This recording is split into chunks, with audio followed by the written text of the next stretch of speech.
Hello दोस्तों, smart education GDR में आपका स्वागत है। जैसा कि हम आपको कुछ ना कुछ नया बताते हैं, जैसे लिखा है इंग्लिश सीखने का सही तरीका यही है या इंग्लिश सीखने का यही तरीका है। मतलब ये है कि अगर आपको ये छोटे छोटे वर्ड्स पता चल जाएं तो फिर आपको इंग्लिश बोलने से कोई नहीं रोक सकता। आप देखते जाइए, फिर हम आपको बोलना भी सिखाएंगे कि किस प्रकार से बोला जाता है। जैसे कि हमने आपको देयर दिया, तो हमने बोला कि देयर का मतलब होता है जहाँ पर सब्जेक्ट नहीं होता वहाँ पे हम देयर का प्रयोग कर लेते हैं। जैसे कि there is a man, there is a cow, there is a car, there is a book, there is a house, इस टाइप से। तो फिर हम सेंटेंस बनाना भी बताएंगे। एक आदमी था, उसके पास बहुत पैसा था, वह एक बड़ा घर खरीदना चाहता था। तो हम ऐसा भी बताएंगे कि there was a man, he had lot of money, he wanted to buy a house. तो इस प्रकार से हम आपको ट्रांसलेट करके भी दिखाएंगे। पर यह है, उसके लिए ज़रूरी है कि आप जो है हमारे साथ बने रहिए और सीखते रहिए। और अगर अच्छा लगता है तो चैनल को सब्सक्राइब कर लीजिए और साथ ही आप उसे लाइक करके और कमेंट्स करके हमें बताइए कि आपको वीडियो कैसे लगते हैं। ये हमारे लिए बहुत ही ज़रूरी हो जाता है कि आप हमें कमेंट्स करके बताएं। अभी एक बच्चे ने बताया कि कोई जबलपुर के रास्ते पर कोई कटनी तरफ जा रहा था और ट्रेन में कोई बच्चा वीडियो देख रहा था। तो स्टूडेंट ने मुझे मैसेज करके बताया कि कोई आपका ट्रेन में वीडियो देख रहा था। तो मुझे बड़ा अच्छा लगा। काश वो जो भी बंदा था, वो जो वीडियो देख रहा था, अगर वो मुझे कमेंट्स कर देता तो मुझे मज़ा आ जाता कि वाह, कितनी दूर दूर तक लोग वीडियो देख सकते हैं और हम एक दूसरे से जुड़े हुए हैं इस माध्यम से। ये बहुत बड़ी बात है। और अगर एक दूसरे का पता चल जाए तो और अच्छी बात है। ठीक है, तो आइए हम देखते हैं। बड़ा छोटा सा वीडियो है, 5 मिनट का। सबसे पहले दिया है इट। इट का प्रयोग क्या होता है माय डियर? इट का प्रयोग वैसे तो हम निर्जीव वस्तुओं के लिए करते हैं। किसके लिए करते हैं इट का प्रयोग? हम इट का प्रयोग करते हैं निर्जीव के लिए। किसके लिए करते हैं? निर्जीव, जिसे हम बोलते हैं non living. Non living, non living being जो होते हैं उनके लिए हम इट का प्रयोग करते हैं। ठीक है, लेकिन इट का और भी बड़ा बृहद प्रयोग होता है। यहाँ लिखते हैं हम इट का पहले प्रयोग, फिर हम समझते हैं। इट इट का प्रयोग देखो, सर्दी, ठीक है, सर्दी, गर्मी, सॉरी मैं क्या लिख रहा हूँ, माय गॉड, सर्दी, गर्मी, बारिश, सर्दी, गर्मी, बारिश, दिन, दिनांक, समय, त्योहार, समय, त्योहार, जयंती, जयंती, और अंततः नॉन लिविंग। नॉन लिविंग, इन सब के साथ हम इट का प्रयोग करते हैं। एक एक एग्जाम्पल से समझ लेते हैं, बहुत ज़्यादा देर नहीं लगाते। दोस्तों, सिस्टमेटिक वीडियो देखने के लिए आप मुझे smart education GDR YouTube channel पर सब्सक्राइब कर लीजिए। जैसे सर्दी, आज ठंड है, इट इज़ कोल्ड टुडे। आज ठंड है, इट इज़ कोल्ड टुडे। अगर हम बोलें कल गर्मी थी तो क्या बोलेंगे? It was hot yesterday. It was hot yesterday. हम ये बोलें कि बाहर बारिश हो रही है तो क्या बोलेंगे? It is raining. It is raining outside. बाहर बारिश हो रही है, बारिश हो रही है, बाढ़ है, इट इज़ फ्लड आउटसाइड, कुछ भी हो सकता है। दिन, आज कौन सा दिन है? मान लो इट इज़ संडे टुडे, आज संडे है। दिनांक, आज 15 तारीख है, it is 15 December. It is 15 December. Today भी बोल सकते हैं आप, इट इज़ 15 दिसंबर। समय, अभी 5 बजा है, it is, it is, it is 5 o'clock। ठीक है, और त्योहार, आज दिवाली है, it is Diwali today. It is Diwali today. जयंती, आज गांधी जयंती है, इट इज़ गांधी जयंती।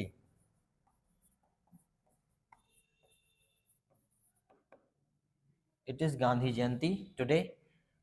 ठीक है, और नॉन लिविंग के लिए तो हम कर ही देते हैं कि इट इज़ माई डॉग।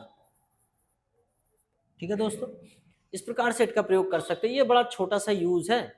अब जब टेंस की बात करेंगे, जैसे प्रेजेंट में भी लगाएंगे, पास्ट में भी लगाएंगे, फ्यूचर में लगाएंगे, फिर उसके साथ साथ जब इट की बात करेंगे आप, तो फिर इसे आप समय पूछने के लिए कि what is the time by your watch, ठीक है, फिर आप बोलेंगे कि 9:15, 9:30, ठीक, 8:45, इस प्रकार से आप टाइम बताते हैं तो इट का प्रयोग करते हैं। आज मेरा जन्मदिन है, इट्स माई बर्थडे टुडे। आज मेरे यार की शादी है, it's my friends marriage today. तो बहुत जगह आप इट का प्रयोग कर लेते हैं, ठीक है। चलो बड़े जल्दी से अब हम देखते हैं देयर। देयर का प्रयोग वहां किया जाता है जहां पर सब्जेक्ट नहीं होता है, और देयर का प्रयोग हम सिंगुलर के साथ भी कर सकते हैं और प्लूरल के साथ भी कर सकते हैं। इसी प्रकार यह पास्ट में बाज के साथ भी हो जाएगा और वर के साथ भी हो जाएगा, ये दोनों के साथ हो जाएगा। ये इससे ये पता चलता है ये, लेकिन एक बात है, पहले देयर लगता है और बाद में पता चलता है ठीक है, बाद में पता चलता है। जनरली होता क्या है, मैं एक चीज बता दूं, यहाँ समझ में आएगा आपको। जनरली होता क्या है, जब आप कुछ बनाते हैं तो जैसे कि हम पहले हमें पता चल जाता है कि सिंगुलर है कि प्लूरल। इस वाले केस में हेल्पिंग वर्ब पहले लगती है, बाद में सिंगुलर प्लूरल का पता चलता है, ये ध्यान रखना पड़ता है। जैसे हमने कहा कि एक आदमी है, तो हम बोलेंगे देयर इज अ मैन। तो देखो हमें पहले हेल्पिंग वर्ब लगाना पड़ता है, बाद में पता चलता है, ठीक है। जबकि दूसरे सेंटेंस में क्या होता है कि पहले हमें पता चल जाता है कि सिंगुलर है कि प्लूरल, उसके बाद हेल्पिंग वर्ब लगती है। जैसे कि हमने बोला कुछ आदमी है, कुछ आदमी है, तो हमें बोलना पड़ेगा देयर आर सम मैन, ठीक है। तो देखो ऐसा करना पड़ता है, ठीक है। इसी प्रकार एक पास्ट में बोलेंगे एक राजा था, तो क्या बोलेंगे देयर वाज अ किंग, ठीक। और हम बोलेंगे कि कई सारे विद्यार्थी थे, तो क्या बोलेंगे देयर वर मैनी स्टूडेंट्स। और जैसे हम फ्यूचर की बात करें, इस साल अच्छी फसल होगी, तो क्या बोलेंगे there will be good crop this year, good crop this year. Future के लिए हम विल का प्रयोग कर लेते हैं, there will be good crop this year. समझ में आ गया देयर का प्रयोग। अब जैसे हम कोई क्वेश्चन बनाना है हमें, तो क्वेश्चन बना लो, क्या कोई समस्या है। जब हम किसी से क्वेश्चन पूछते हैं, हम यही तो पूछते हैं, क्यों भैया कोई समस्या है क्या, is there any problem, is there any problem, क्या कोई समस्या है, क्या कोई डाउट है इज देयर एनी डाउट, क्या कोई सवाल है, इज देयर एनी क्वेश्चन, क्या कोई संदेह है, इज देयर एनी डाउट। आसानी से बना सकते हो, कोई दिक्कत नहीं है।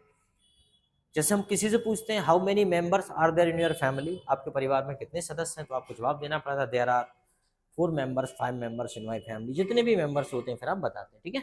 चलो अब ये तो और भी इजी है। दिस का मतलब तो होता है क्या, दिस का मतलब होता है दोस्तों, दिस का मतलब हो जाता है, दिस का मतलब होता है यह, कोई चीज जब आपके पहुंच में होती है जिसे आप छू सकते हो, ठीक है। जैसे कि आपने कहा कि यह मेरी कार है, आपने क्या कहा, यह मेरी कार है, दिस इज माई कार। यह मेरा पेन है, दिस इज माई पेन, ठीक है। This is my class, this is my city, चूंकि सिटी में खड़े ही हो आप तो ये आपकी सिटी है, ठीक है। चलो इसी प्रकार अब आता है दैट। दैट मतलब कोई भी चीज जो आपकी आपसे थोड़े दूर है, दूर है, तो उसे क्या बोलेंगे, वह है जो आपसे दूर है, ठीक है। जैसे आप टच नहीं कर सकते, जैसे कि हमने कहा that is my bag, that is my bag, ठीक है। या आपने कहा दैट इज माई सन, आपका बेटा, आपने देखा किसी टीवी में चल रहा है आपका बेटा, टीवी में आपके बेटे ने जेवलिन थ्रो या आपके बेटे ने टूर्नामेंट जीत लिया, वर्ल्ड चैंपियन हो गया, तो आप टीवी में देख पाते दैट इज माई सन, ये मेरा बेटा है, ठीक है। तो इस प्रकार से दैट का प्रयोग जब कोई चीज आपसे थोड़ी दूर हो, ठीक है। इसी प्रकार दीज, दीज मतलब होता है संख्या में ज्यादा और पास में हो, संख्या में ज्यादा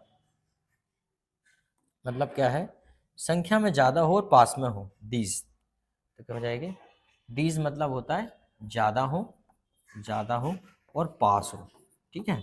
जैसे कि मान लो मैं हाथ लगा के कह रहा हूं कि ये मेरी किताबें हैं, ये मेरी किताबें हैं, ये मेरी किताबें हैं, तो मैं बोलूँगा these are my books, these are my books, ये मेरी किताबें हैं। और जस्ट इसका दूर है अगर वो चीज़ जहाँ मेरा हाथ नहीं लग रहा, तो मैं बोलूँगा ये मेरी किताबें, वो मेरी किताबें हैं, दोज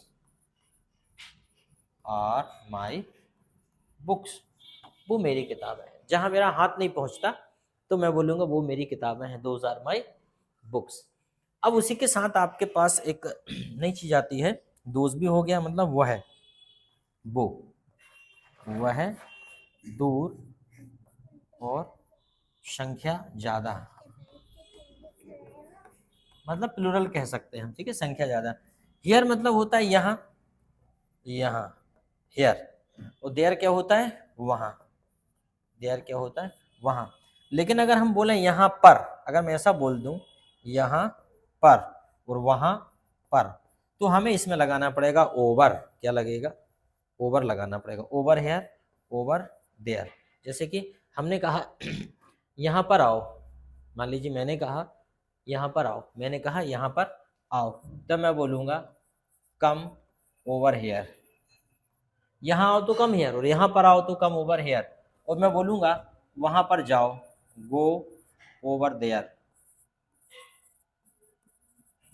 दोनों हो गया, गो देयर वहाँ जाओ, वहाँ पर जाओ तो गो ओवर देयर, ठीक है। यहाँ पर आओ कम ओवर हियर, वहाँ पर जाओ go over there.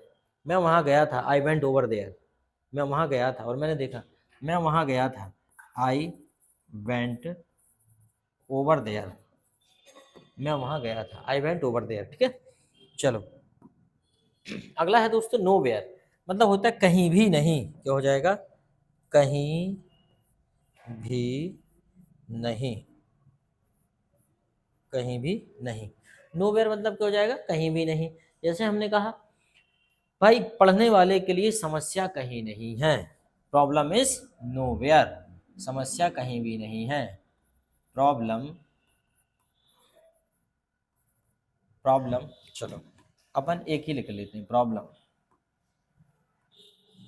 Problem is nowhere. और देखा जाए तो समस्या हर जगह है, प्रॉब्लम इज एवरीवेयर, ठीक है।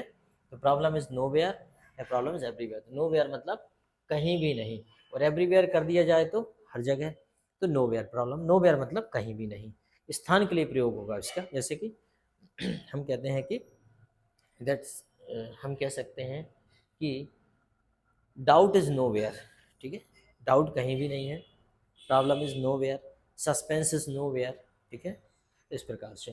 तो दोस्तों कैसा लगा आपको वीडियो, सबसे पहले तो फटाक से इस वीडियो का एक छोटा सा स्क्रीनशॉट ले लीजिए, और इसी प्रकार हमें बताइए किस प्रकार के वीडियोस और आपको देखना है।